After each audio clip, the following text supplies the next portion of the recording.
সকাল সকাল আয়া পড়লাম জ্ঞানের আলাপ লইয়া।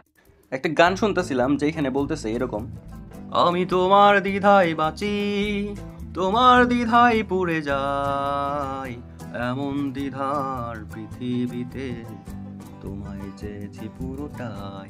এখন কথাবার্তা আসলে গান নিয়ে না, কথাবার্তা হচ্ছে গিয়ে এই গানের যে লাইন আছে যে তোমার দ্বিধায় বাঁচি, তোমার দ্বিধায় পুড়ে যায়, এখানে যে যায় অন্তস্থ এবং রস্যই, এই বিষয়টাতে অনেকেই ভুল করেন।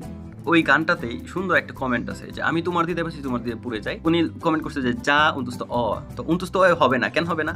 আসলে হবে না গ্রামাটিক্যালি। ব্যক্তি হিসেবে আমরা, মানুষ হিসেবে আমরা নিজেরা হচ্ছে সবচেয়ে ছোট, এজন্য ছোট মানুষ ছোট বর্ণ ব্যবহার করবো। রস্যই ছোট জিনিস, এজন্য আমরা নিজেদের সম্পর্কে যখন কথা বলবো তখন রস্যই ব্যবহার করবো। যেমন এই গানটাতে তোমার দিদাই পুড়ে যাচ্ছে কে, আমি পুড়ে যাচ্ছি, এই জন্য পুড়ে যায় হবে না, হবে পুড়ে যাই, মানে রস্যই দিয়ে হবে। মাইন্ড ইট, এই বিষয়টা অনেকেই ভুল করে যে অন্তস্থ না রস্যই, এটাতে ভুল করে।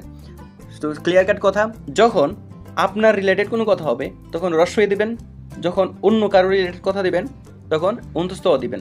যেহেতু আমি পড়ে যাচ্ছি এই জন্য রস্যই, যদি সে পড়ে যাইতো তাহলে বলতে সে পড়ে যায়, মানে অন্তস্থ।